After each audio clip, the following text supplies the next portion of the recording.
దేవునికి మహిమ కలుగునుగాక.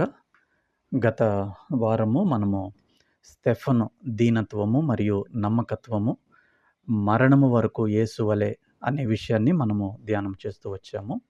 అలాగే మరొకరి దీనత్వము, నమ్మకత్వము ఈ మిడ్ వీక్ ఫెలోషిప్లో మనము ధ్యానం చేద్దాము. ఈ వారము అపోస్తల కార్యాల గ్రంథము 6వ అధ్యాయము.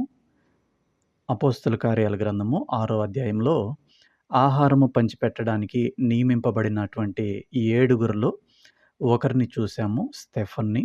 అలాగే మరొకరు ఫిలిప్. అపోస్తల కార్యాల గ్రంథము 6వ అధ్యాయము 5వ వచనము. అపోస్తల కార్యాల గ్రంథము 6వ అధ్యాయము 5వ వచనము. విశ్వాసముతోనూ పరిశుద్ధాత్మతోనూ నిండుకొనిన వాడైన స్టెఫను, అలాగే ఫిలిప్పు, ప్రొకరు, నీకానోరు, తీమోను, పర్మెనాసు, యూదుల మత ప్రవిష్టుడును, అంతియోకియ వాడునగు నికోలాసు అనువారిని ఏర్పరచుకున్నారు. అపోస్తల కార్యాల గ్రంథము 6వ అధ్యాయము 5వ వచనంలో స్టెఫన్ని మొట్టమొదటిగా చూస్తున్నాము. అలాగే ఫిలిప్పును కూడా తర్వాత చూస్తూ ఉన్నాము.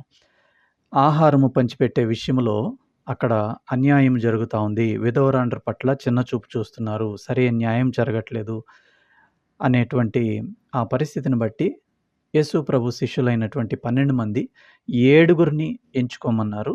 7గురులో ఒకరు స్టెఫను, రెండవ వాడైనటువంటి ఫిలిప్. ఈ ఫిలిప్ను గురించి మనము ఆలోచన చేస్తే అపోస్తల కార్యాల గ్రంథము 6వ అధ్యాయము 3వ వచనంలో ఫిలిప్ కూడా ఆత్మతోనూ జ్ఞానముతోనూ నిండుకొని మంచి పేరు పొందిన వ్యక్తిగా మనం చూస్తూ ఉన్నాము. అపోస్తల కార్యాల గ్రంథము 6వ అధ్యాయము 3వ వచనము. ఆత్మతోనూ జ్ఞానముతోనూ నిండుకొని మంచి పేరు పొందిన 7గురు మనుషులను మీలో ఏర్పరచుకొనుడి, మేము వారిని ఈ పనికి నియమింతుము. ఫిలిప్ కూడా ఆత్మతో జ్ఞానముతో నిండుకొని మంచి పేరు కలిగినటువంటి వ్యక్తి, మంచి విశ్వాసి. అయితే బల్లల యొద్ద పరిచర్య చేయడానికి ఒప్పుకున్నటువంటి పరిస్థితిని మనం చూస్తూ ఉన్నాము. ఫిలిప్పు భోజనాలు పంచిపెట్టడానికి అంగీకరించినట్లుగా తను తాను తగ్గించుకొని యేసు ప్రభు శిష్యులైనటువంటి 12 మంది కూడా ప్రార్థన చేసి వారి మీద చేతులుంచి ఈ పనికి నియమిస్తారు.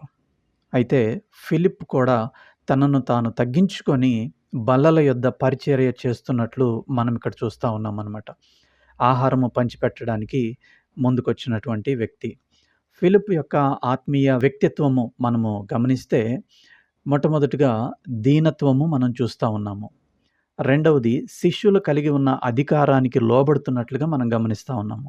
అలాగే మూడవది మంచి మనస్సుతో పరిస్థితిని అర్థం చేసుకొని సహకరిస్తున్నట్లుగా మనం చూస్తూ ఉన్నాం. ఇక్కడ ఫిలిప్ యొక్క ఆత్మీయ వ్యక్తిగత వ్యక్తిత్వము, పర్సనాలిటీ అది గమనించినప్పుడు దీనత్వం చూస్తున్నాము, శిష్యుల అధికారానికి లోబడినట్లుగా చూస్తున్నాము, మంచి మనస్సుతో పరిస్థితిని అర్థం చేసుకొని సహకరిస్తున్నట్లుగా మనం చూస్తున్నాము. ఇంకా ఈ పరిస్థితిని అనలైజ్ చేస్తే ప్రధానత్వము కోరుకోవటం లేదు, అధికార దాహము లేదు, పోటీతత్వము కూడా ఫిలిప్లో మనకు కనబడదు, తిరుగుబాటు స్వభావం కూడా మనకు ఫిలిప్లో కనబడదు. తనకున్న అర్హతలను బట్టి తను ఉప్పొంగిపోవట్ల, తనకున్న అర్హతలు తనను ఉప్పొంగిపోయేలా చేయట్ల. తను ఆత్మతో జ్ఞానముతో నిండుకున్నవాడు, మంచి పేరు పొందినవాడు. అయితే ఈ పనికి భోజనాలు వడ్డించటానికి, ఆహారము పంచిపెట్టడానికి అందరూ ఎన్నుకుంటే ఎవరికీ ఎదురు చెప్పట్లేదు, ఆ పని అంగీకరిస్తూ ఉన్నాడు. ఫిలిప్ కూడా నన్ను ఈ పనిగా నియమించింది అని ప్రశ్నించలేదు, ఎవరికైనా ఈ పని చెప్పండి అని చెప్పలేదు. నిట్టూర్పు కానీ సహనం కానీ మనం చూడము ఫిలిప్లో. సంతోషముగా ఆహారము పంచిపెట్టడానికి ఒప్పుకున్న ఫిలిప్ను మనం చూస్తూ ఉన్నాం. ఇక్కడ దేవుడు యేసు ప్రభువు శిష్యుల ద్వారా నాకు ఈ పని ఇచ్చాడు అనేటువంటి ఆలోచన ఫిలిప్లో కలిగి ఉన్నట్లుగా మనం గమనిస్తూ ఉన్నాము. ఇది ఫిలిప్ యొక్క పరిచయంలో తను ఏమై ఉన్నాడు, ఏం చేస్తున్నాడు. ఆత్మతో జ్ఞానముతో నిండుకున్నాడు, మంచి పేరు కలిగిన వాడు, అయితే ఏం చేస్తున్నాడు? ఏ పనికి నియమింపబడ్డాడు? ఆహారము పంచిపెట్టడానికి నియమింపబడ్డాడు. ఏడుగురిని ఎన్నుకున్న వారిలో ఏడుగురిలో ఒకరు స్టెఫను, రెండవది ఫిలిప్ గమనిస్తా ఉన్నాం. ఏ ఎదురు మాట్లాడలా. ఏ మాట ఎదురు మాట్లాడలేదు.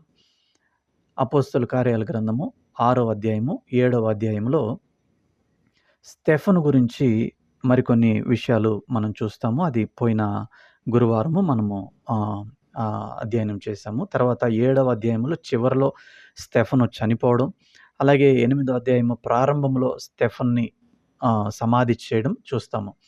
అయితే ఈ క్రమంలో 8వ అధ్యాయము ప్రారంభంలో యెరూషలేములో సంఘానికి గొప్ప హింస జరుగుతా ఉన్నది. ఎందుకంటే స్టీఫెన్‌ని వాళ్ళందరూ రాళ్లతో కొట్టి చంపేశారు గదా!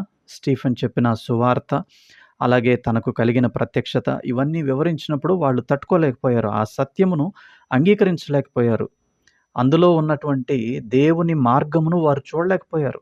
మాకు వద్దు అని మరి స్టీఫెన్‌ని రాళ్లతో కొట్టి చంపినటువంటి పరిస్థితి తర్వాత యెరూషలేములో సంఘానికి గొప్ప హింస జరగడం వలన అక్కడున్నటువంటి విశ్వాసులు చెదిరిపోయారు. సౌలేమో ప్రతి ఇంటికి వెళ్లి స్త్రీ పురుషులందరినీ హింసిస్తా ఉన్నాడు. కొందరినేమో చెరసాల్లో వేస్తా ఉన్నాడు. ఈ పరిస్థితుల్లో అపోస్తలులందరూ కూడా యూదయ, సమరయ దేశాలకు చెదిరిపోతా ఉన్నారు. వారు చెదిరిపోయిన వారు సువార్త ప్రకటిస్తా ఉన్నారు. రెండవదిగా మనం గమనిస్తే ఫిలిప్పు యొక్క ఆత్మీయ స్థితి, ఆత్మీయ వరాలు మనము గమనిస్తే ఫిలిప్పు మరి సమరయ పట్టణానికి వెళ్ళి అక్కడ దేవుని రాజ్యమును ప్రకటిస్తా ఉన్నాడు. యేసు క్రీస్తు నామమును ప్రకటిస్తూ అనేక సూచక క్రియలు చేస్తా ఉన్నాడు. అపోస్తల కార్యాల గ్రంథము 8వ అధ్యాయము, అపోస్తల కార్యాల గ్రంథము 8వ అధ్యాయము 5 నుండి 8 వచనాలు మనం గమనిస్తే 5వ వచనము. అప్పుడు ఫిలిప్పు సమరయ పట్టణము వరకును వెళ్ళి క్రీస్తును వారికి ప్రకటించుచూ ఉండెను.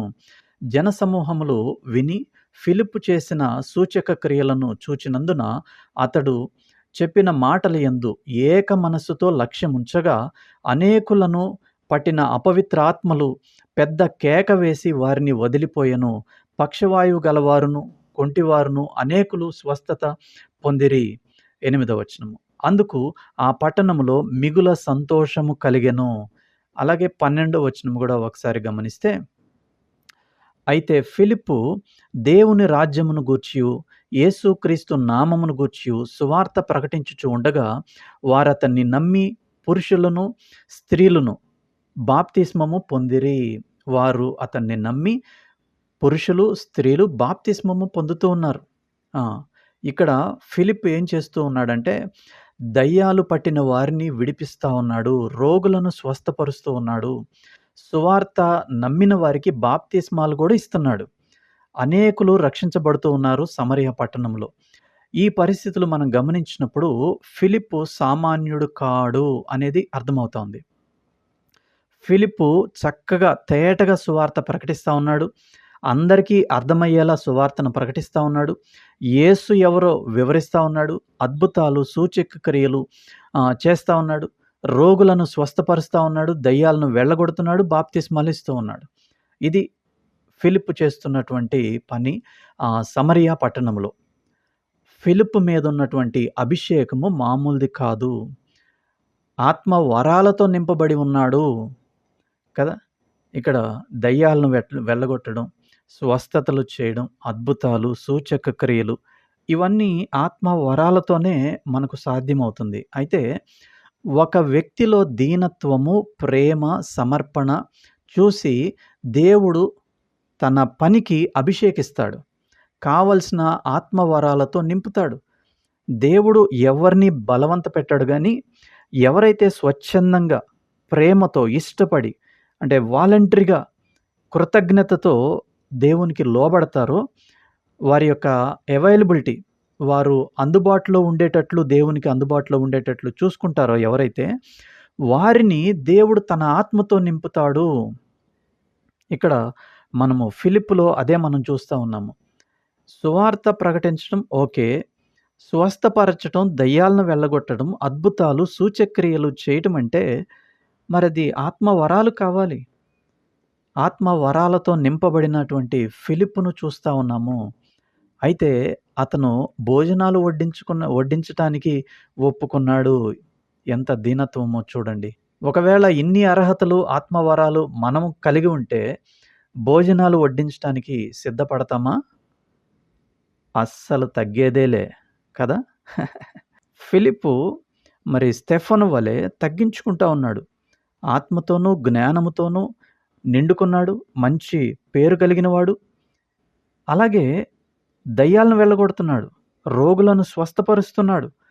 అద్భుతాలు, సూచక్రియలు చేస్తా ఉన్నాడు. బాప్తిస్మం ఇస్తున్నాడు. అంటే ఎంత అధికారము, ఎన్ని ఆత్మవరాలు తనలో లేకపోతే ఈ కార్యాలు మరి చేయడం సాధ్యమవుతుంది. అలాంటి వ్యక్తి బల్లల దగ్గర పరిచర్య చేయడానికి ఒప్పుకున్నాడు. ఇది మనము ఫిలిప్పులో గమనిస్తున్నటువంటి దీనత్వము. ఫిలిప్పు యొక్క ఆత్మీయ స్థితి, ఆత్మ వరాలు. ఈ రెండో పాయింట్‌గా మనం చూస్తా ఉన్నాము. మొదటి పాయింట్‌గా మనము ఏమి గమనిస్తా ఉన్నామంటే తన యొక్క ఆత్మీయ వ్యక్తిత్వము, స్పిరిచ్యువల్ పర్సనాలిటీ, దీనత్వము, అలాగే శిష్యులు కలిగి ఉన్న అధికారానికి లోబడటం, మంచి మనస్సుతో పరిస్థితిని అర్థం చేసుకొని భోజనాలు వడ్డించడానికి ముందుకు రావడం. రెండవదిగా ఆత్మీయ స్థితి, ఆత్మీయ వరాలు, ఆత్మవరాలు. మూడవది ఫిలిప్పు ఎవరి దగ్గర దీనత్వము మరియు నమ్మకత్వము నేర్చుకున్నాడు. ఇప్పుడు పిల్లలు సాధించిన విజయాలు చూచి మనమేమంటాము? ఎవరబ్బాయి నువ్వు? ఎవరమ్మాయివి? మీ తల్లిదండ్రులు ఎవరు? నీకు చదువు చెప్పిన వారెవరు? ఎవరి దగ్గర నీవు నేర్చుకున్నావు? ఈ విషయాలు అడుగుతూ ఉంటారు పెద్దవాళ్ళు. ఎవరైనా పిల్లలు ఏమైనా సాధించినప్పుడు, వారి యొక్క ప్రతిభ కనపరిచినప్పుడు పెద్దవాళ్ళు అడుగుతూ ఉంటారు. ఎవరబ్బాయివి? ఎవరమ్మాయివి? మీ తల్లిదండ్రులు ఎవరు? నీకు చదువు చెప్పిన వారెవరు? ఎక్కడ నేర్చుకున్నావు? ఇవి అడుగుతారు గదా! అలాగే ఫిలిప్పు ఎవరి దగ్గర ఈ నమ్మకత్వాన్ని, ఈ దీనత్వాన్ని నేర్చుకున్నాడు అని గాని మనము ఎంక్వైరీ చేస్తే, ఫిలిప్పు కలిగి ఉన్నటువంటి దీనత్వము మామూలు విషయం కాదు. ఇది యేసు ప్రభువులో మాత్రమే, యేసు ప్రభువారి జీవితంలో మాత్రమే ఇది చూస్తాము. మనము యేసు ప్రభువారి దగ్గర ఫిలిప్పు దీనత్వము, నమ్మకత్వాన్ని నేర్చుకున్నాడు అని చెప్పడంలో ఏ సందేహము లేదు, అతిశయోక్తి లేదక్కడ. అంటే ఆ విషయంలో వేరే ఆలోచనే లేదు. ఎందుకంటే యేసు ప్రభువారు ఎలా తగ్గించుకున్నారో, ఎలా నమ్మకంగా ఉన్నారో అవే ఇక్కడ ఫిలిప్పు జీవితంలో కూడా కనబడతా ఉన్నాయి. మత్తయి సువార్త 11వ అధ్యాయము, మత్తయి సువార్త 11వ అధ్యాయము 28-30 వచనాల భాగము. మత్తయి సువార్త 11వ అధ్యాయము 28-30 వచనాల భాగము మనం గమనిస్తే, ప్రయాసపడి భారము మోసుకొనుచున్న సమస్త జనులారా నా యొద్దకు రండి, నేను మీకు విశ్రాంతి కలుగజేతును. నేను సాత్వికుడను, దీన మనస్సు గలవాడును గనుక మీ మీద నా కాడి ఎత్తుకొని నా యొద్ద నేర్చుకొనుడి, అప్పుడు మీ ప్రాణములకు విశ్రాంతి దొరుకును. ఏలయనగా నా కాడి సులువుగాను, నా భారము తేలికగాను ఉన్నవి. యేసు ప్రభువారు స్వయాన చెప్తున్నటువంటి మాటలివి. నేను సాత్వికుడను, దీన మనస్సు గలవాడను, మీ మీద నా కాడి ఎత్తుకొని నా యొద్ద నేర్చుకొనండి. నా కాడి సులువుగాను, భారము తేలిగ్గాను ఉంటుంది. మీకు విశ్రాంతి దొరుకుతుంది. ఫిలిప్పు ఖచ్చితంగా యేసు ప్రభువారి దగ్గర నేర్చుకున్నాడు. ఇన్ని డిగ్రీలు, ఇన్ని అర్హతలు, ఆత్మవరాలు కలిగి ఉన్న వ్యక్తిలో, ఫిలిప్పులో మనము సాత్వికము చూస్తున్నాము. ఇది ఎవరి దగ్గర నేర్చుకుంటే సాధ్యమవుతుంది ఇలా బ్యాలెన్స్ చేయటము అనేది? యేసు దగ్గర నేర్చుకుంటేనే మనకు సాధ్యమవుతుంది. ఏ వ్యక్తిని చూసినా మనకు, ఏ వ్యక్తి దగ్గర నేర్చుకున్నా ఈ విషయాలు మనకు సాధ్యం కావు. ఇన్ని డిగ్రీలు, ఇన్ని అర్హతలు, ఇన్ని ఆత్మవారాలు ఉన్న వ్యక్తిలో సాత్వికము కష్టమే చెప్పాలంటే, ప్రత్యేకంగా ఈ దినాల్లో. అంటే నేను ప్రధానంగా గమనించింది ఏంటంటే, యేసు ప్రభు దగ్గర నేర్చుకోవటం లేదు. జ్ఞానము పరంగా మనం అన్ని విషయాలు తెలుసుకుంటున్నాం గానీ, యేసు దగ్గర మనం నేర్చుకోవట్లే. ఫిలిప్ గాని, స్టీఫెన్ గాని వీళ్ళిద్దరూ యేసు దగ్గర నేర్చుకున్నారు అనేది మనకు చాలా స్పష్టంగా కనబడతా ఉంది. యేసు దగ్గర నేర్చుకున్నారు. ఎందుకంటే ఆత్మతో, జ్ఞానంతో నిండుకున్నాడు. మంచి పేరు కలిగిన వాడు. అద్భుతాలు, స్వస్థతలు, విడుదల, బాప్తిస్మాలు ఇస్తున్నాడు. సువార్త ప్రకటిస్తున్నాడు. ఇన్ని విషయాలు ఉండి భోజనాల బల్ల దగ్గర ఆహారం వడ్డిస్తున్నాడు. ఇతనిలో ఇన్ని విషయాలు ఉన్నయా అనేటువంటి ఆశ్చర్యము మనకు కలుగుతుంది. అతని దీనత్వము చూస్తే. ఫిలిప్ యొక్క దీనత్వము చూస్తే. కానీ ఈ రోజుల్లో మనము ఎవరికన్నా ఏమన్నా కొన్ని డిగ్రీలున్నా, ఆత్మవరాలున్నా ఈ తగ్గింపు కనబడట్లా. హెచ్చించుకోవటమే గమనిస్తా ఉన్నాను. దేవుడు ఎవరికైనా ఆత్మవరాలు ఇచ్చినప్పుడు వారు హెచ్చించుకోవటమే చూస్తా ఉన్నాను. అంటే యేసు దగ్గర నేర్చుకోవట్లేదు. అవసరాన్ని బట్టి దేవుడు కొంతమందికి ఇక అంటే కాంటు బట్టి సిట్యుయేషన్‌లో కూడా దేవుడు వరాలిస్తాడు.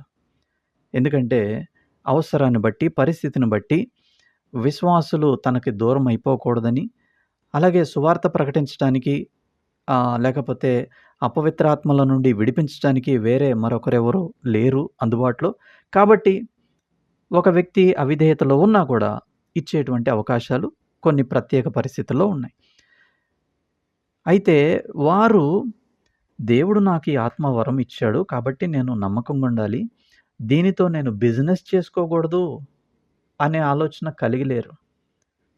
అక్కడే గమనిస్తున్నాము మనం ఎవరి దగ్గర నేర్చుకుంటున్నారు అనేది.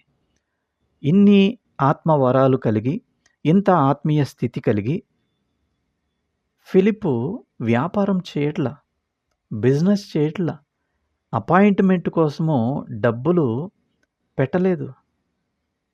ఎన్నో అద్భుతాలు, సూచక క్రియలు చేస్తూ ఉన్నాడు. రోగులను స్వస్థపరుస్తున్నాడు. అపవిత్రాత్మల చేత పీడింపబడుతున్న వారిని విడిపిస్తూ ఉన్నాడు. కానీ ఎక్కడ డబ్బులు పోగు చేసుకున్నట్టు కనబడట్లా.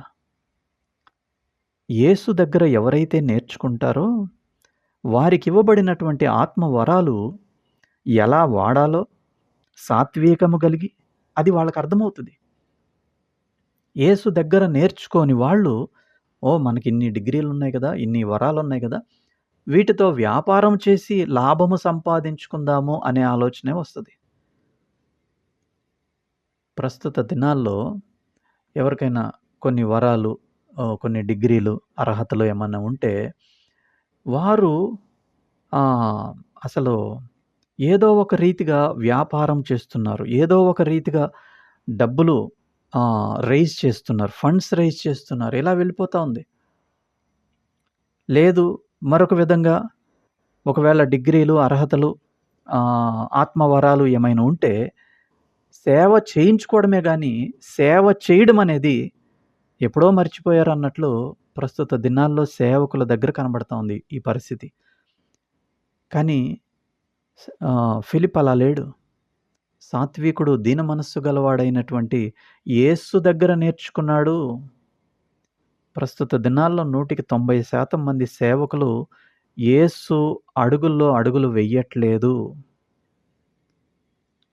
వారికి ఉన్నటువంటి అర్హతలు, ఆత్మవరాలు, వారి పరిస్థితులను బట్టి అందరూ ఉప్పొంగిపోయేవారే కనబడతా ఉన్నారు. చాలా అరుదుగా ఉంటున్నారు. సాత్వికముతో కూడిన పరిచర్య. వారికున్న అర్హతలు వాటిని బట్టి ఉప్పొంగుతున్నారే కానీ ఏమాత్రము కూడా వారు కనుమరుగైపోవట్లేదు యేసు వలె. లాస్ట్ వీక్ స్టీఫెన్‌ని చూసినా అలాగే ఉన్నాడు. ఈ వారము మనము ఫిలిప్పును ధ్యానం చేస్తున్న ఫిలిప్‌లో ఇన్ని ఉన్నాయా? మరి ఇన్ని ఉండి బల్లల దగ్గర నీకేం పనిరా బాబు అన్నట్టు అడిగితే ఎన్నున్నాయి అసలేమి లేవుగా, నా దగ్గర ఏమి లేవు అన్నట్టు ఉన్నాడు. నా దగ్గర ఏమి లేవు. ఇది ఫిలిప్పులో తగ్గింపు, దీనత్వము. ఇప్పుడైతే సేవకులు చాలా ఉప్పొంగిపోతా ఉన్నారు. నాకు ఎన్నున్నాయో తెలుసా? నన్ను కలవాలంటే ఎంతమందిని దాటుకొని రావాలి? ఎలా ఉన్నాయి పరిస్థితులు? చాలామంది సేవకుల దగ్గర ఆగిపోతున్నారు. యేసు దాకా వెళ్ళట్ల నేర్చుకునే విషయంలో. యేసును నేర్చుకోవట్ల. సేవకుల దగ్గర విశ్వాసము, భక్తి, తగ్గింపు, దీనత్వము, లేకపోతే నమ్మకత్వము ఇయన్నీ నేర్చుకుంటున్నారు. ఎందుకంటే మొదటి స్థానంలో సేవకులు యేసు దగ్గర నేర్చుకుంటే వారేం చెప్తారు? నా దగ్గర నేర్చుకునేవి నేర్చుకోండి. అయితే మీ ప్రయాణము యేసు దగ్గర వరకు కూడా కొనసాగాలి. నా దగ్గర నేర్చుకోండి మంచిదే. తర్వాత యేసు దగ్గర వరకు కూడా మీ ప్రయాణము కొనసాగాలి. పరిపూర్ణుడైన వాడు యేసు. భూమి మీద దీనత్వము గాని, నమ్మకత్వములో గాని పరిపూర్ణుడు ఎవరు అంటే యేసు ప్రభువు. మొదటి స్థానంలో సేవకులు యేసు ప్రభు వారి దగ్గర నేర్చుకోవట్లేదు. వారి దగ్గరకొచ్చేటువంటి విశ్వాసులను కూడా యేసు దగ్గర వరకు కూడా నడిపించట్లేదు. విశ్వాసులు సేవకుల దగ్గర ఆగిపోతున్నారు. కానీ ఫిలిప్ అలా లేడు. యేసు దగ్గర నేర్చుకున్నాడు. అందుకే ఇంత బ్యాలెన్స్‌డ్‌గా ఉన్నాడు. మనము లెక్కబెట్టి ఇన్నున్నయి నీలో అంటే, ఉన్నయా? ఎక్కడున్నయి? నాకు తెలీదే అనే పరిస్థితి ఫిలిప్. అలాగున్నాడు.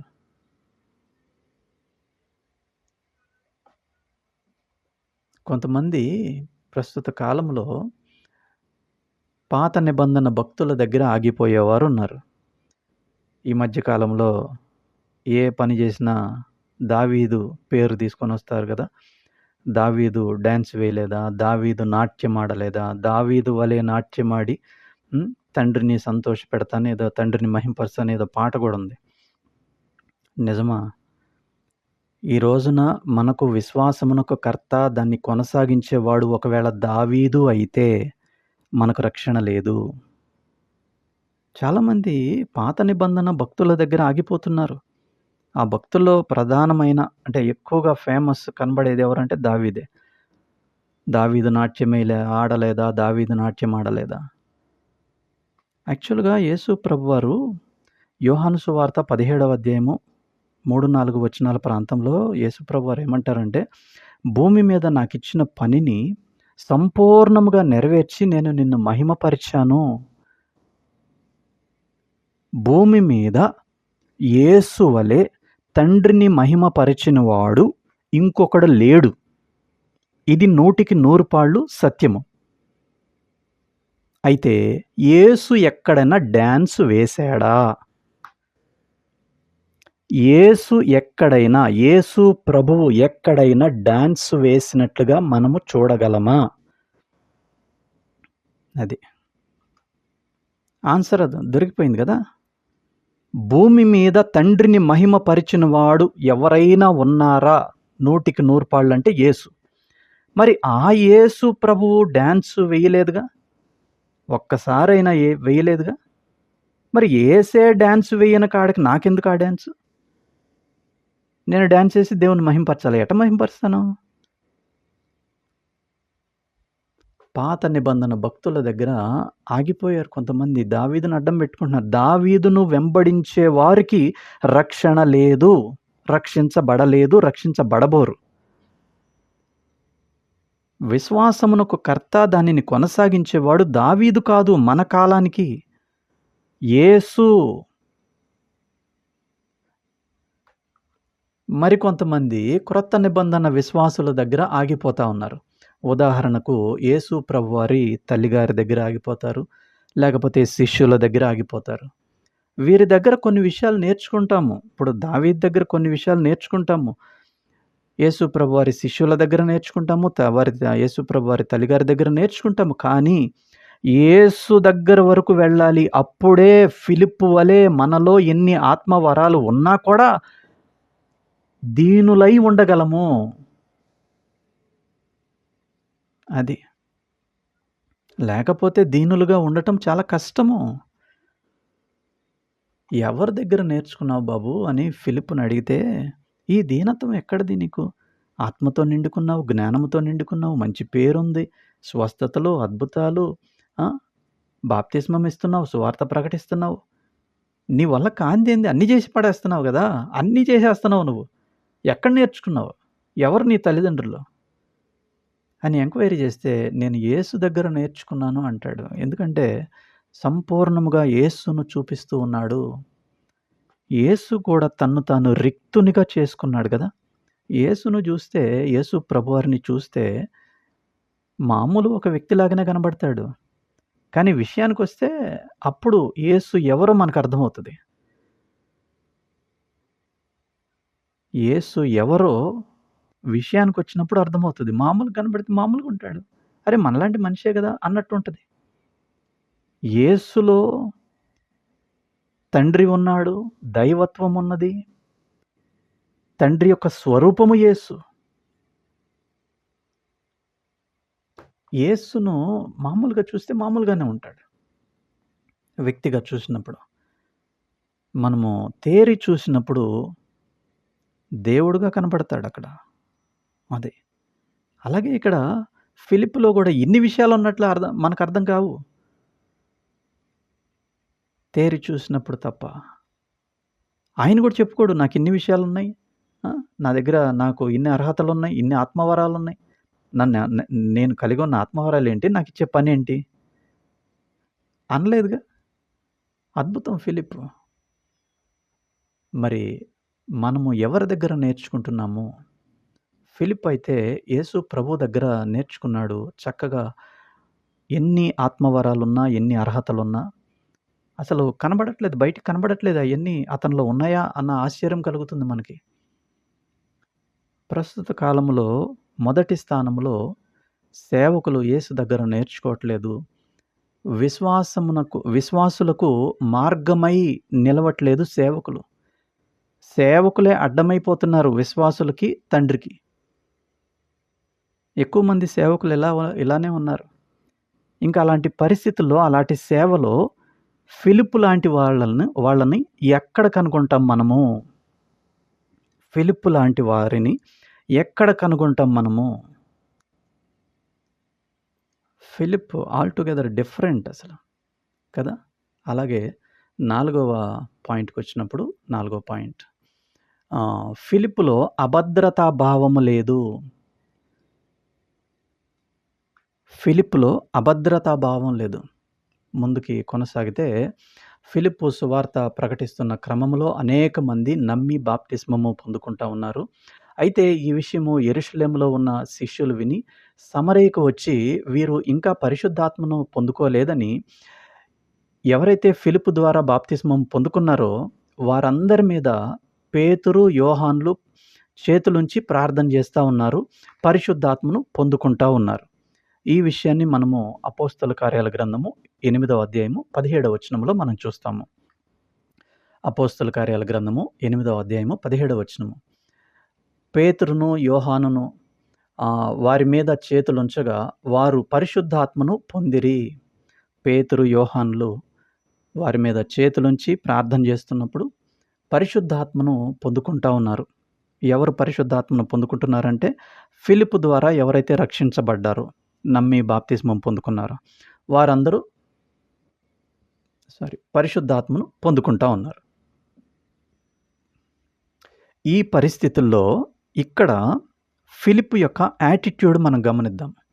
ఈ పరిస్థితుల్లో ఒక్క మాట కూడా శిష్యులకు ఎదురు చెప్పలేదు ఫిలిప్పు. ఇది ఫిలిప్పు దీనత్వానికి అద్దం పడతా ఉన్నది. ఎంత తగ్గింపో ఫిలిప్పులో కదా! ఫిలిప్ అనొచ్చు కావాలంటే, నేను సువార్త ప్రకటిస్తున్నాను, సూచక్రియలు చేస్తున్నాను, అద్భుతాలు చేస్తున్నాను, రోగులను స్వస్థపరుస్తున్నాను, దయ్యాలను వెళ్ళగొడుతున్నాను, బంధించబడిన వారి నుండి అలాగే బాప్తిస్మాలు కూడా ఇస్తున్నాను నేను. దేవుని అనుమతితో, దేవుని అభిషేకంతో ఇన్ని పనులు చేస్తున్న నేను వారి మీద చేతులుంచి ప్రార్థన చేయలేనా? పరిశుద్ధాత్ముడు వారి మీదకి దిగి రాలేడా? మీరు అంత దూరం నుండి రానవసరం లేదు. మీ అవసరం ఇక్కడ లేదు అని అనలేదు ఫిలిప్. అద్భుతం గదా! అద్భుతం ఇది. ఇక్కడ చెప్పాలంటే బేస్ లెవెల్ పరిచర్య చేసిందంతా ఫిలిప్. సువార్త ప్రకటించింది, కష్టపడింది, వాళ్ళకి వివరించింది, వాళ్ళకి అర్థమయ్యేలాగా సమయం తీసుకొని, ఓపిక చేసుకొని, వాళ్ళడిగే ప్రశ్నలకు అన్నీ సమాధానం చెప్పి, ఆహ్, వాళ్ళకు వాళ్ళు అర్థం చేసుకున్నాక, వాళ్ళు ముందుకొచ్చినప్పుడు బాప్తిస్మం ఇచ్చి, వాళ్ళ వాళ్ళకి అనారోగ్యం ఉంటే స్వస్థపరిచి, వాళ్ళ అవసరాలు తీరుస్తూ, దెయ్యాలతో పీడింపబడుతున్న వారిని దెయ్యాలు వెళ్ళగొట్టి, వాళ్ళకి విడుదలిచ్చి, ఇన్ని విషయాలు చేసిన తర్వాత శిష్యులొచ్చి చేతులుంచి ప్రార్థన జేసి పరిశుద్ధాత్మ వరము ఇస్తుంటే, అవసరం లేదు గదా! ఇన్ని విషయాలు నేను చేస్తే, ఆ ఒక్క విషయం నేను చేయలేనా? దేవుడిని అడిగితే నాకివ్వలేడా? మీరు రానవసరం లేదు అని ఫిలిప్పు అనలేదు. వ్యతిరేక తలంపు లేదు ఇక్కడ. అదే మనమైతే, మీరు ఇంకేదైనా పని జూసుకోండి. ఇక్కడికి రానవసరం లేదు అనేవాళ్ళం. అంతేనా? ఆ! ఎందుకంటే ఇక చెయ్యందేంటి? చెయ్యని పనేంటి ఇక్కడ? అన్ని పనులు జేసేస్తున్నాం గదా మనం. వాళ్ళొచ్చి చేతులుంచి ప్రార్థన జేశారు. పరిశుద్ధాత్మను పొందుకున్నారు. ఆ ఒక్క విషయం దేవుడిని మనం అడిగితే దేవుడు ఇవ్వడా? మీరు రానవసరం లేదు. మీరు వేరే పని జూసుకోండి. అంటే వాళ్ళు వస్తే ఎక్కడ మనం ఇబ్బంది పడతామో, మన జేబుకి ఎక్కడ చిల్లు పడిద్దో, మన పేరు ప్రఖ్యాతులు ఎక్కడ పక్కకి వెళ్ళిపోతాయో, ఇక మనల్ని చూడరు గదా! అరే! అసలోళ్ళీళ్ళురా, అసలు వీళ్ళు చేతులుంచి ప్రార్థన జేస్తే పరిశుద్ధాత్మ వారి మీదకి వస్తూ ఉన్నాడురా. ఫిలిప్పు ఏదో ప్రాథమికంగా చేశాడు గానీ, అని ఫిలిప్పు యొక్క ప్రాముఖ్యత, విలువ తగ్గిపోతది. కానీ ఫిలిప్పు ఇయన్నీ ఏం ఆలోచనలు పెట్టుకోలేదు. యెరూషలేములో ఉన్న శిష్యులు వస్తామన్నప్పుడు రండి, రండి, రండి. ఎవరెవరికైతే ఫిలిప్పు బాప్తిస్మం ఇచ్చాడో వాళ్ళందరి మీద చేతులుంచి ప్రార్థన చేయడానికి శిష్యులు వచ్చినప్పుడు ఆటంకపరచలేదు. అభద్రతా భావానికి లోను కాలేదు ఫిలిప్. కానీ ఇప్పటి సేవకుల్లో అభద్రతా భావం చాలా ఉంది. చాలా అంటే చాలా ఉంది. ఇప్పటి సేవకుల్లో అనేక మందిలో అభద్రతా భావం. ఏ సేవకుడు వస్తే మనలో కొంతమందిని లాక్కెళ్ళిపోతాడేమో భయం. ఆ! ఎవరి ప్రసంగాలు వినొద్దు. ఎవరి మీటింగులకి వెళ్ళొద్దు. ఆ! ఏ సంఘం వారితో కలవద్దు. ఆదివారం కంపల్సరీగా కనబడాలి. వాక్యానుసారంగా ఆలోచించుకోనివ్వరు విశ్వాసుల్ని. అలాగే వాక్యానుసారము కానివి విశ్వాసులు ప్రశ్నిస్తే ప్రశ్నించకూడదు.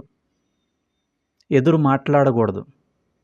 ఎదిరించకూడదు. అధికారాన్ని ఎదిరించకూడదు. అని అంటూ తమను తాము కాపాడుకుంటున్నారు. ఇప్పటి కాలంలో సేవకులు చాలామంది అభద్రతా భావంలో ఉన్నారు.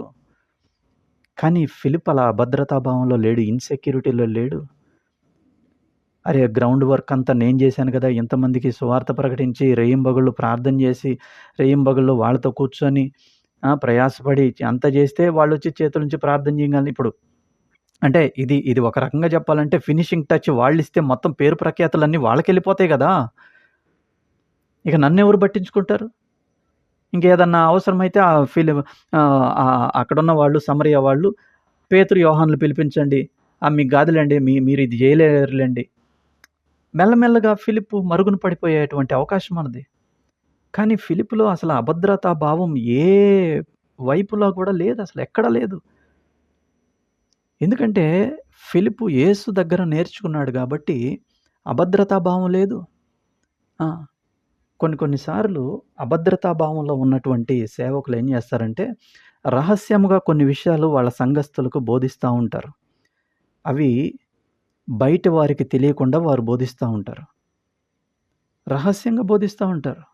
అంటే ఇది బయట వాళ్ళకి తెలిస్తే అదేమైతదో, ఉన్నవాళ్ళు ఎళ్ళిపోతారేమో, మరి మన పరిస్థితి ఏంటి?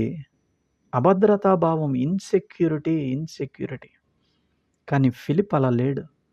అద్భుతంగా ఉన్నాడు. నా నా దృష్టిలో ఫిలిప్పు ఈ పాయింట్‌లో మామూలుగా లేడు.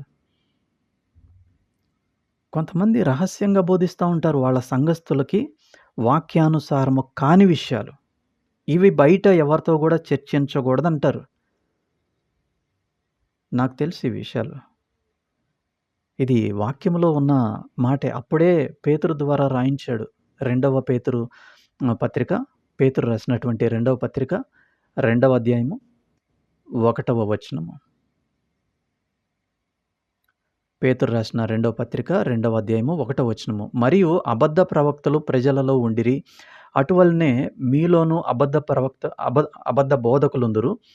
వీరు తమ్మును కొనిన ప్రభువును కూడా విసర్జించుచు తమకు తామే శీఘ్రముగా నాశనము కలుగు చేసుకొనుచు నాశనకరమగు భిన్నాభిప్రాయములను రహస్యముగా బోధించుదురు. నాశనకరమగు భిన్నాభిప్రాయములను రహస్యముగా బోధించుదురు. బయటి వాళ్ళకి ఎవ్వరికి తెలియకుండా వారి సంఘస్థులకు వారు బోధిస్తూ ఉంటారు. ఇలాంటి విషయాలు కొన్ని నేను విన్నాను. అదేంటి? అది వాక్యానుసారం కాదు కదా!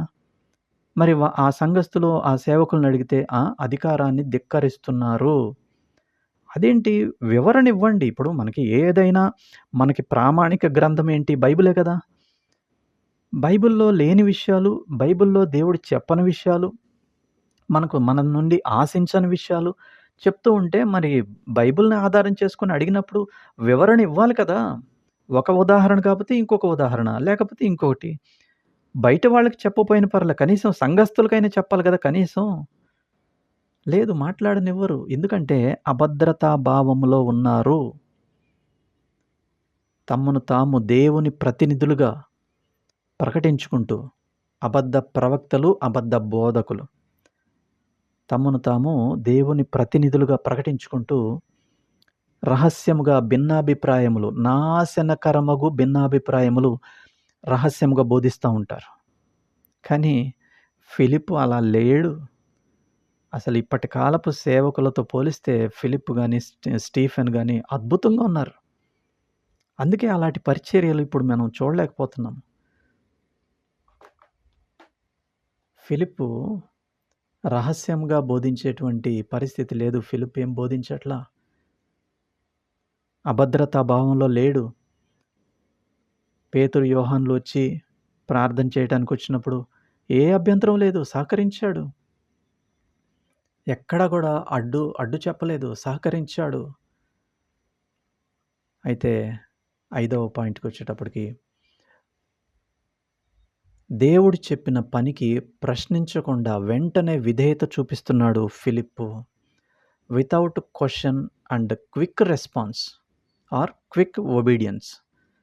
ఈ విషయాన్ని మనము అపోస్తల కార్యాల గ్రంథము 8వ అధ్యాయము 26వ వచనము లో మనము గమనిస్తాము. ఇప్పటి వరకు కూడా ఫిలిప్ యొక్క బహిరంగ పరిచర్యలో జరుగుతున్న విషయాలు అవన్నీ కూడా 8వ అధ్యాయంలో 25 ప్రాంతం వరకు మనం చూస్తాము. తర్వాత ఇక్కడ నుండి ఒక ప్రత్యేకమైనటువంటి సన్నివేశాన్ని మనం చూస్తాము. అపోస్తల కార్యాల గ్రంథము 8వ అధ్యాయము 26వ వచనము. ప్రభువు దూత నీవు లేచి దక్షిణముగా వెళ్ళి యెరూషలేము నుండి గాజాకు పోవు అరణ్య మార్గమును కలుసుకొమ్మని ఫిలిప్పుతో చెప్పగా అతడు లేచి వెళ్ళెను. ప్రభువు దూత చెప్పగా అతడు లేచి వెళ్ళెను. యెరూషలేము నుండి గాజాకు పోవు అరణ్య మార్గమును కలుసుకోమని చెప్పినప్పుడు ప్రభువు దూత చెప్పగా అతడు లేచి వెళ్ళెను. ఈ మాట చదువుతుంటేనే అరే ఏంటి ఫిలిప్‌లో ఇంత quick response, quick obedience without questioning కదా! ఎందుకు వెళ్ళాలి? అక్కడ ఎవరున్నారు? వారితో ఏం పని? ఏం మాట్లాడాలి? ఈ ప్రశ్నలు ఏమి అడగలేదు ప్రభువు దూత తనతో మాట్లాడుతున్నప్పుడు. అంటే దేవుణ్ణి బాగా అర్థం చేసుకున్న వాడికిలాగా ఫిలిప్ కనబడతా ఉన్నాడు. ఫిలిప్పు ఎప్పుడు కూడా అందుబాటులో ఉంటున్నాడు దేవునికి. అందుకే దేవుని మార్గాలు ఫిలిప్‌కి అర్థమైపోతా ఉన్నాయి. ఆ మార్గంలో యెరూషలేము నుండి గాజాకు వెళ్ళే మార్గంలో ఎవరో ఉన్నారు. నన్ను వెళ్ళమంటున్నాడు. నేను వెళ్ళాలి. అక్కడేదో పనుంది. నేను వెళ్ళాలి. అంతేగాని ఎవరున్నారు? ఏం మాట్లాడాలి? అసలు ఇదేం లేదు. ఇంకా ఎక్స్‌ట్రా డిస్క్రిప్షన్ ఏం లేదు. ఎవరున్నారు? ఏం మాట్లాడాలి? వాళ్ళని ఎలా గుర్తుపట్టాలి? కదా! ఇదేం లేదు. అడగట్లేదు. ప్రభువు దూత నీవు లేచి వెళ్ళమని చెప్పగా అతడు లేచి వెళ్ళెను. అద్భుతంగా ఉంది ఫిలిప్‌లో. Quick response. ఇది ఎలా ఉందంటే, ఇది రాస్తూ ఉన్నప్పుడు నాకు అబ్రహాము గుర్తొచ్చాడు. అబ్రహాముతో దేవుడు మాట్లాడుతూ, నేను నీకు చూపింపబోవు దేశమునకు నువ్వు వెళ్ళాలి అన్న సందర్భంలో అబ్రహాము కూడా తాను ఎక్కడికి వెళుతున్నాడో తెలియకనే బయలుదేరాడు అని వాక్యం ఉన్నది. హెబ్రీయులకు రాసిన పత్రిక 11వ అధ్యాయము 8వ వచనము. హెబ్రీయులకు రాసిన పత్రిక 11వ అధ్యాయము 8వ వచనము. అబ్రహాము పిలువబడినప్పుడు విశ్వాసమును బట్టి ఆ పిలుపునకు లోబడి తాను స్వాస్యముగా పొందనయ్యున్న ప్రదేశమునకు బయలు వెళ్ళెను. మరియు ఎక్కడికి వెళ్ళవలెనో అది ఎరుగక బయలు వెళ్ళెను. ప్రశ్నలు లేవు, కేవలం విధేయత మాత్రమే మనం చూస్తాము అబ్రహాములో. అలాగే ఫిలిప్ కూడా ప్రశ్నలు వేయకుండా వెంటనే బయలుదేరాడు. అద్భుతం కదా ఫిలిప్ యొక్క దీనత్వము. అలాగే 6వ పాయింట్, ఫిలిప్పు ఆసక్తిగా పని చేయడం మనం చూస్తాము ప్రభు దూత చెప్పినటువంటి పనిలో. ఫిలిప్పు ఆసక్తిగా పని చేయడం, ఎర్నెస్ట్లీ వర్కింగ్. ఆరాధించడానికి వచ్చి దేవుణ్ణి ఆరాధించి రథము మీద తిరిగి వెళుతున్నటువంటి ఐథియోపియుడైనటువంటి నపుంసకుని కలుసుకోమని ఆత్మ ఫిలిప్తో చెప్పినప్పుడు పరిగెత్తుకుంటూ వెళ్ళాడు. అపోస్తలుల కార్యాల గ్రంథము 8వ అధ్యాయము 29వ వచనము. అపోస్తలుల కార్యాల గ్రంథము 8వ అధ్యాయము 29, 30 వచనాలు. అప్పుడు ఆత్మ ఫిలిప్పుతో, నీవు ఆ రథము దగ్గరకు పోయి దానిని కలుసుకోమని చెప్పెను. 30వ వచనము. ఫిలిప్పు దగ్గరకు పరిగెత్తుకుపోయి అతడు ప్రవక్త అయిన యెషయా గ్రంథము చదువుచుండగా విని, నీవు చదువుచున్నది గ్రహించుచున్నావా అని అడగగా, ఎలా వెళ్ళాడు? పరిగెత్తుకుంటూ పోయాడంట. నాకు చాలా ఆశ్చర్యం అనిపించింది ఫిలిప్ యొక్క పనితీరు. పనిలో జాగు లేదు. దేవుని పని చాలా శ్రద్ధగా చేస్తున్నాడు, చురుగ్గా చేస్తున్నాడు. ప్రభువు దూత చెప్పినప్పుడు వెంటనే వెళ్ళాడు. మరలా చెప్పినప్పుడు పరిగెత్తుకొని వెళ్తున్నాడంట. Philip ran over and heard the man reading from the prophet Isaiah. Philip ran over. అసలు అంటే ఆ పరిగెత్తేటువంటి ఆ సిచ్యుయేషన్ మనం గమనిస్తే దాని వెనకాల అతని యాటిట్యూడ్ ఏంటి? దేవుడు నాకు పని చెప్పాడు, వెళ్ళాలి, చేయాలి. ఆసక్తి, చురుకుదనం, యాక్టివ్ పార్ట్, యాక్టివ్ రోల్, ప్రోయాక్టివ్గా ఉన్నాడు. ఇలాగా అసలు ఫిలిప్పు అద్భుతంగా పనిచేసే తీరు చాలా డిఫరెంట్గా ఉన్నది. ఒక్కడి కోసం ఇంత దూరం పరిగెత్తాలా, అంత దూరం పరిగెత్తాలా అని అనుకోవట్లా. సరే, ఓకే, వెళ్తున్నాడు, నేను వెళ్తాను, కలుసుకుంటాను. ఆ రథం ఆపొచ్చు కదా, నేను పరిగెత్తాల్సిన అవసరం ఏంటి కదా, నేను పరిగెత్తాల్సిన అవసరం ఏంటి? ఆ రథం ఆపితే సరిపోద్ది కదా. పరిగెత్తుకుంటూ అనే మాట ఏదో ఊరకనే రాయలేదండి. అక్కడ జరగకపోతే అది జరగకుండా రాసింది కాదది. ఫిలిప్పు పరిగెత్తుకుంటూ వెళ్ళాడు. నేను అనుకోవటం బాగా తన శక్తినంతా ఉపయోగించి పరిగెత్తాడేమో అనిపించింది. ఫిలిప్ ర్యాన్ ఓవర్, పరిగెత్తుకుంటూ పోయాడు. ఆ రథం దగ్గరికి వెళ్ళి తనతో మాట్లాడుతూ ఉన్నాడు. ఇది ఫిలిప్పు ఆసక్తిగా పనిచేయడం అనేది మరి గమనిస్తూ ఉన్నాము. తర్వాత ఫిలిప్పు సమయస్ఫూర్తిని గమనిస్తూ ఉన్నాము. అదే అపోస్తలుల కార్యాల గ్రంథము 8వ అధ్యాయము 31 నుండి 36 వచనాల భాగంలో 31 నుండి అతడు అంటే పైన 30వ వచనంలో అడిగాడు కదా, యెషయా గ్రంథము చదువుచూ ఉన్నప్పుడు నీవు చదువుచున్నది గ్రహించుచున్నావా అని అన్నప్పుడు అక్కడ నపుంసకుడు ఇస్తున్న రిప్లై, అతడు ఎవడైనాను నాకు త్రోవ చూపకుంటే ఏలాగో గ్రహింపగలనని చెప్పి రథమెక్కి తనతో కూర్చుండమని ఫిలిప్పును వేడుకొనెను. అతడు లేఖనమందు చదువుచున్న భాగమేదనగా ఆయన గొర్రెవలే వదకు తేబడెను, బొచ్చు కత్తిరించు వాని ఎదుట గొర్రెపిల్ల ఎలాగు మౌనముగా ఉండునో, అలాగే ఆయన నోరు తెరవకుండెను. ఆయన దీనత్వమును బట్టి ఆయనకు న్యాయ విమర్శ దొరకకపోయెను. ఆయన సంతానమును ఎవరు వివరింతురు? ఆయన జీవము భూమి మీద నుండి కొట్టివేయబడినది. అప్పుడు నపుంసకుడు, ప్రవక్త ఎవరిని గూర్చి ఇలాగ చెప్పుచున్నాడు? తన్ను గూర్చియా, వేరొకని గూర్చియా? దయచేసి నాకు తెలుపమని ఫిలిప్పునడిగెను. అందుకు ఫిలిప్పు నోరు తెరిచి ఆ లేఖనమును అనుసరించి అతనికి యేసును గూర్చిన సువార్త ప్రకటించెను. యేసును గూర్చిన సువార్త ప్రకటిస్తా ఉన్నాడు. నపుంసకుడు చదువుచున్న లేఖన భాగాలను ఆధారం చేసుకొని సువార్తను ప్రకటిస్తున్నాడు. యేసును పరిచయం చేస్తున్నాడు. లేఖనాల పరిధిలో, లేఖనాల ఆధారంగా సమయస్ఫూర్తితో అతను అడిగిన ప్రశ్నకు బదులు జవాబిస్తూ సువార్తను ప్రకటిస్తూ ఉన్నాడు. సమయస్ఫూర్తి, చాలా మెలకువగా ఉన్నాడు. ఎలాగ ఇతనికి సువార్త చెప్పాలో, అక్కడ కాంటెక్స్ట్ ఏంటో దాన్ని బేస్ చేసుకొని సమయస్ఫూర్తితో తనకు ఇవ్వబడిన అవకాశము, ఇవ్వబడిన సమయము, దీన్ని బట్టి తను చాలా మెలకువగా సువార్తను ప్రకటిస్తున్నట్లుగా మనం చూస్తూ ఉన్నాం. అలాగే 8వ పాయింట్, బాప్తిస్మాలు ఇచ్చిన సంఖ్యను పెంచుకోవడానికి తొందరపడని ఫిలిప్పును చూస్తున్నాము. బాప్తిస్మాల సంఖ్య పెంచుకోవడానికి తొందరపడని ఫిలిప్పును చూస్తున్నాము. 8వ అధ్యాయము, అపోస్తల కార్యాల గ్రంథము 8వ అధ్యాయము 36 నుంచి 38 వరకు గమనిస్తే, వారు త్రోవలో వెళ్ళుచుండగా నీళ్లున్న ఒక చోటికి వచ్చినప్పుడు నపుంసకుడు, ఇదిగో నీళ్లు, నాకు బాప్తిస్మం ఇచ్చుటకు ఆటంకమేమని అడిగి రథము నిలుపమని ఆజ్ఞాపించెను.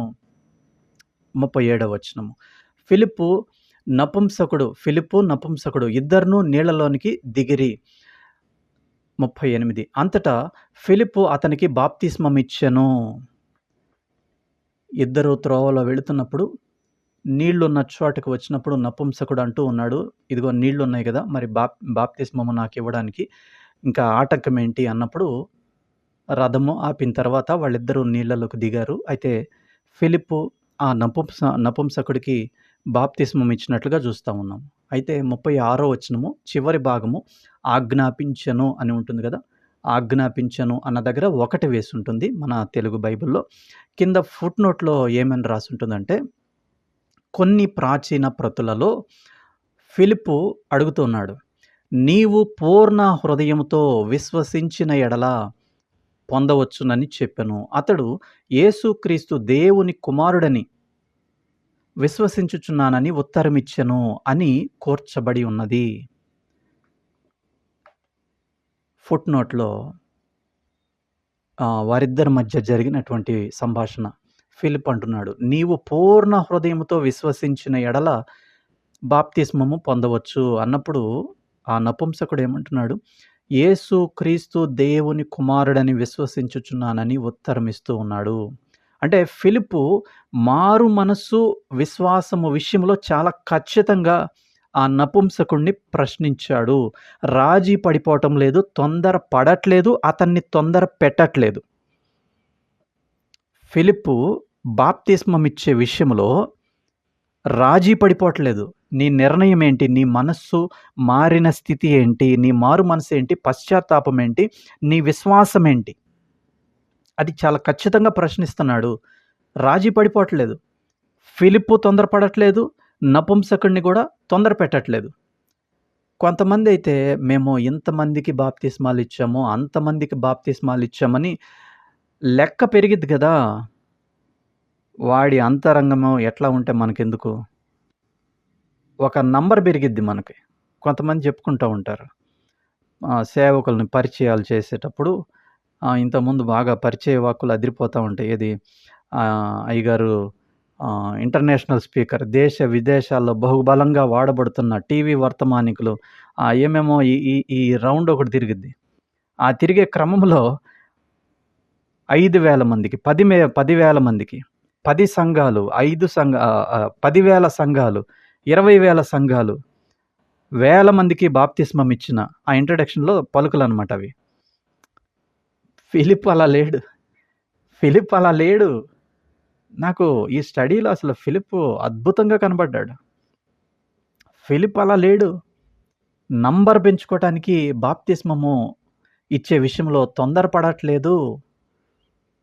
ఫిలిప్ చాలా మెలకువగున్నాడు. భావోద్వేగాలకి లోనవట్ల. నపుంసకుడిని కూడా తొందర పెట్టట్లేదు. ఖచ్చితంగా అడుగుతున్నాడు.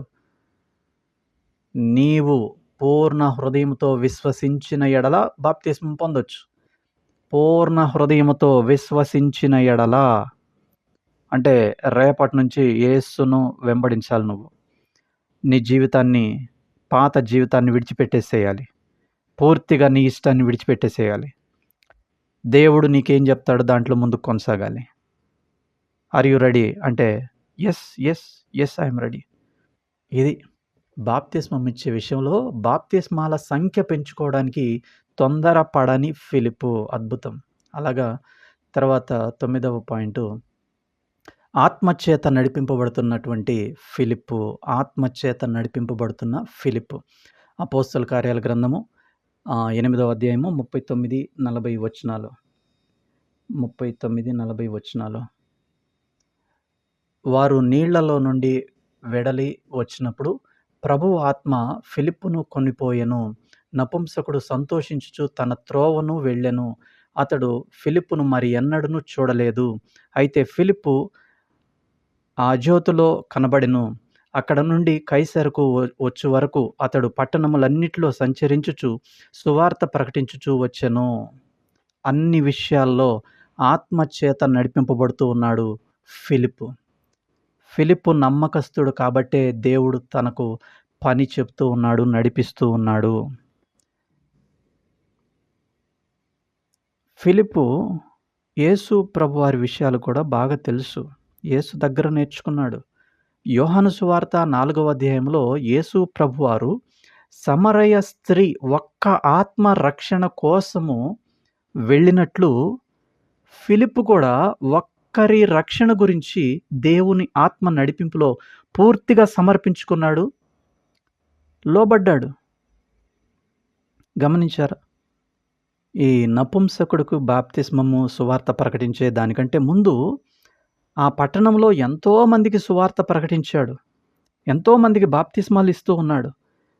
అంటే పెద్ద క్రౌడ్‌కి చెప్పేటువంటి ఒక సేవకుడు ఒక్క వ్యక్తి గురించి నడిపింపబడుతున్నప్పుడు జనరల్‌గా మనకి రేషనల్ థింకింగ్ వస్తది. వేల మంది దగ్గరికి వెళ్ళాలా? ఒక్కడి దగ్గరికి వెళ్ళాలా? ఈ ఒక్కడి కోసం ఇంత టైం వెచ్చించాలా? పోనీ వాడేమన్నా నా అందుబాటులో ఉంటే గబక్కని చెప్తాను. వాడిని కలుసుకోవాలంటే ఎక్కడికో వెళ్ళాలి. పరిగెత్తుకుంటూ వెళ్ళాలి. ఒక్కడు మళ్ళీ. మరి వాడు విన్నాక బాప్తిస్మం తీసుకుంటాడో లేదో తెలీదు. వాడు ఏం ప్రశ్నలేస్తాడో తెలీదు. ఎంత టైం పడుతుందో తెలీదు. ఒక్కడి కోసం.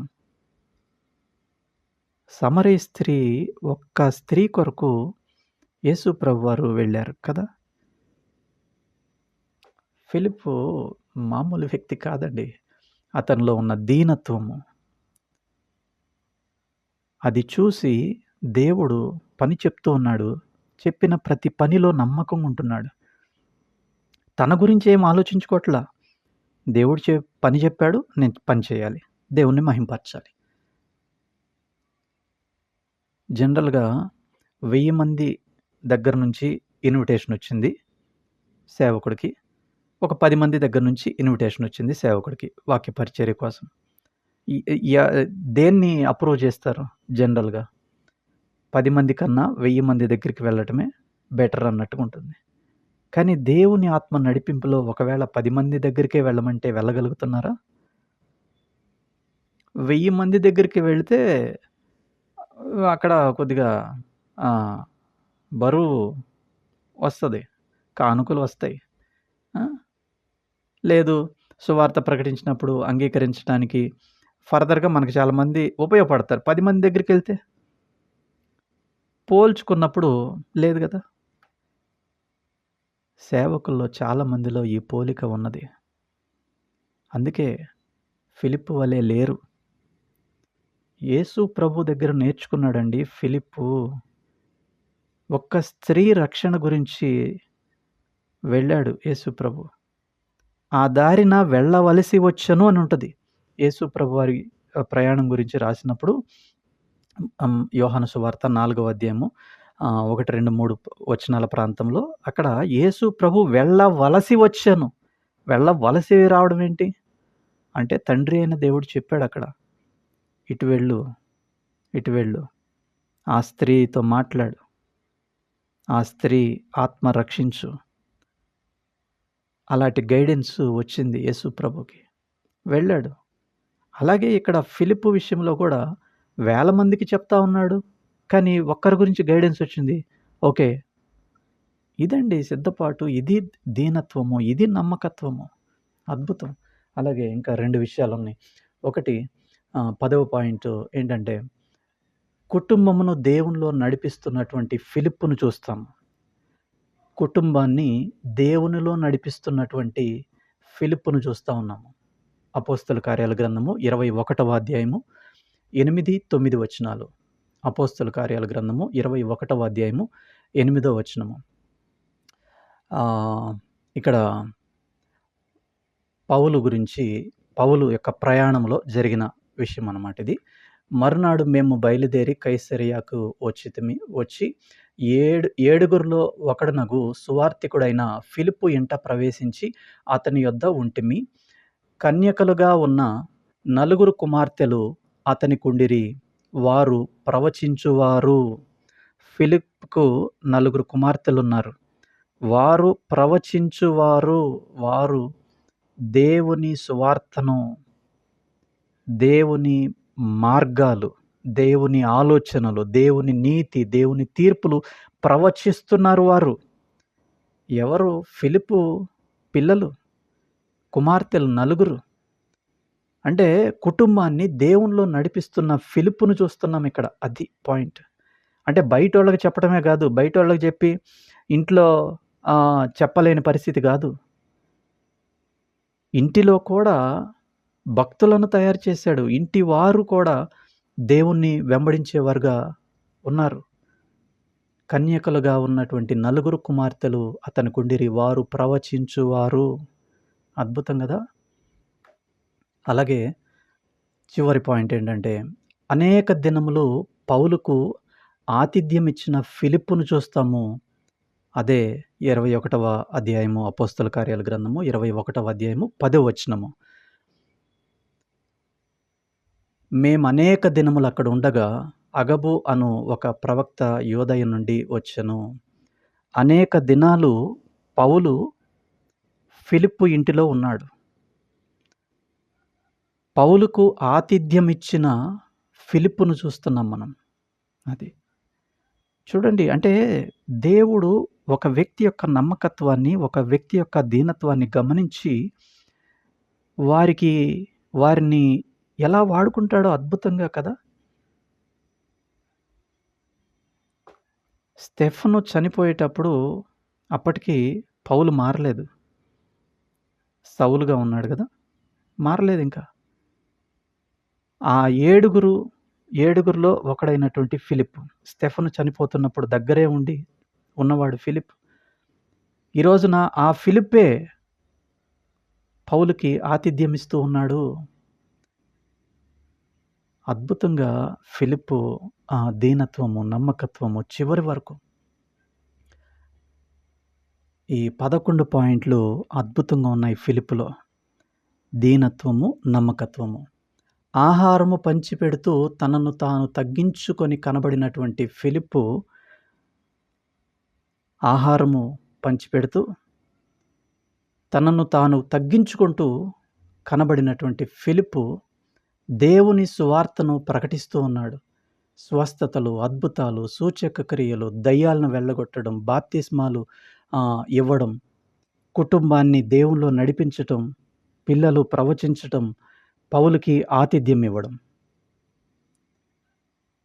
ఇవన్నీ కూడా అద్భుతంగా చూస్తూ ఉన్నాం.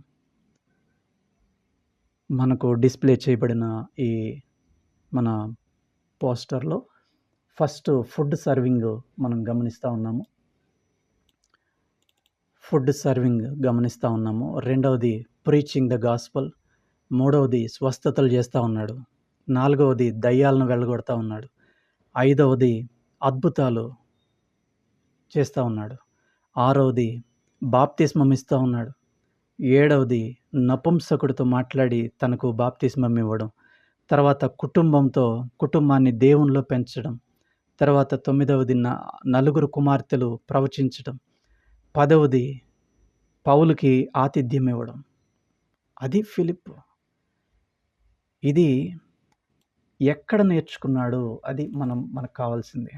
ఎక్కడ నేర్చుకున్నావు ఫిలిప్ అని అంటే, ఫిలిప్ అంటాడు, నేను యేసు దగ్గర నేర్చుకున్నాను. మీరు కూడా నిజంగా రక్షించబడితే, ప్రేమిస్తే, ఇష్టపడితే యేసు దగ్గర నేర్చుకోండి అంటాడు. మనము ఇలా ఉంటున్నామా? మనకి సువార్త తెలుసు. మనము రక్షించబడ్డాము అనుకుంటున్నాము. మనలో కొంతమంది రక్షించబడ్డాము, కొంతమంది రక్షించబడలేదు. ఎవరి దగ్గర నేర్చుకుంటున్నాము? దీనత్వము, నమ్మకత్వము దేవుని దగ్గర నేర్చుకుంటేనే, యేసు దగ్గర నేర్చుకుంటేనే మనము దేవునికి మహిమకరముగా మనము చివరి వరకు నిలబడగలము. ఫిలిప్పు వలె. అద్భుతం.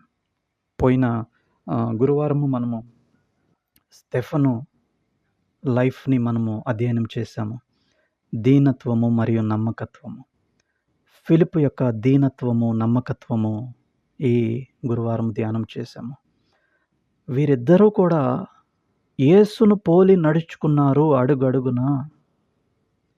కానీ మనము కూడా యేసు ప్రభువారిని అంగీకరించాము. మనకు కూడా విషయాలు తెలుసు. కానీ అడుగడుగున యేసు ప్రభువారిని ఎక్కడ మనం చూపించలేకపోతున్నాము? అంటే యేసు దగ్గర నేర్చుకోవట్లేదు, వ్యక్తుల దగ్గర నేర్చుకుంటున్నాము, జ్ఞానమును సంపాదించుకుంటున్నాము. వీరు జ్ఞానమును సంపాదించుకోలేదు కానీ ఆత్మ నడిపింపులో తమను తాము దేవునికి సమర్పించుకున్నారు. అందుకే దేవుడు వారిని కూడా అద్భుతంగా నడిపించాడు. అద్భుతమైన కార్యాలు చేయించాడు. దేవుడు మహిమ పొందాడు వీరి జీవితాల ద్వారా. అలాగే మన జీవితాల ద్వారా కూడా దేవుడు మహిమ పొందాలని ఆశిస్తున్నాడు. స్టెఫను వలె, అలాగే ఫిలిప్పు వలె మీరుండండి. నా దగ్గర నేర్చుకోండి. యేసు ప్రభువారు ఈ రీతిగా మనకు కూడా పిలుపునిస్తూ ఉండగా మనం కూడా దేవునికి సమర్పించుకుందాము. చిన్న ప్రార్థన, ఆశీర్వాదము. శాశ్వతమైన ప్రేమతో ప్రేమిస్తున్న మా ప్రియ పరలోకపు తండ్రి, మిడ్‌విక్ ఫెలోషిప్‌లో గత వారము స్టెఫను గురించి మాతో మాట్లాడుతూ వచ్చారు. దీనత్వము, నమ్మకత్వము. అలాగే ఫిలిప్పు యొక్క దీనత్వము, నమ్మకత్వము ఈ వారము ధ్యానం చేస్తూ ఉన్నాము. వీరిద్దరూ కూడా మీ శిష్యులే, మీ దగ్గర నేర్చుకున్నారు. మిమ్మలను చూపించారు, మిమ్మలను పోలి నడుచుకున్నారు, మిమ్మలనే చూపించారు. వారు కనుమరుగైపోయారు. వారిలో ఇన్ని ఆత్మవరాలు ఉన్నాయా? వీరు ఈ పని చేయగలరా? అనేటువంటి ఆశ్చర్యము కల్పించేటువంటి ఆత్మీయ స్థితి, ఆత్మవరాలు కలిగి ఉన్నారు. అవును ప్రభువా, మేము కూడా వారి వలె మీ దగ్గర నేర్చుకొని మిమ్మలను పోలి నడుచుకోవాలని మీరు కోరుకుంటుండగా మేము తిరిగి మీకు సమర్పించుకోవడానికి మాకు సహాయం చేయండి. ఆత్మ నడిపింపు దయచేయండి. అలాగే విలువైన సమయం ఇచ్చిన ఈ బిడ్డలందరినీ పేరు పేరు వరుసన దీవించండి.